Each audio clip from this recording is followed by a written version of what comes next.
Wito wangu sasa kwa wananchi, kwa Watanzania wote, jamani, VETA hii ipo na Mheshimiwa Rais Dr. Samia Suluhu Hassan ametusaidia sana. Tumefikisha VETA karibu katika wilaya zote na mikoa yote. Tunamalizia tu hatua za mwisho. Kwa maana ya VETA ipo sehemu yoyote ile ambapo unahitaji VETA iwepo, kwa maana katika ngazi ya wilaya, katika ngazi ya mikoa. Kwanza ni washukuru sana wananchi waliotutembelea, waliojionea na kutupa mrejesho wa huduma zetu tunazozifanya, viongozi mbalimbali. Lakini wakati nikiwaaga, niwaombe tu kwamba hatuishi kwenye maonesho haya.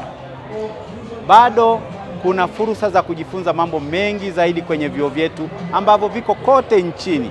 Wananchi wasisite kutembelea vyuo vyetu, kupata taarifa mbalimbali, kujiunga na mafunzo ya ufundi stadi, lakini pia hata kuulizia teknolojia mbalimbali na kwenda kuzitumia. Lakini wakati tukimaliza pia maonesho haya ya 8 mwaka huu, tunaelekea Tanga. Tanga ni wiki ya elimu, ujuzi na ubunifu ambayo itaanza tarehe 15 hadi 24 mwezi huu.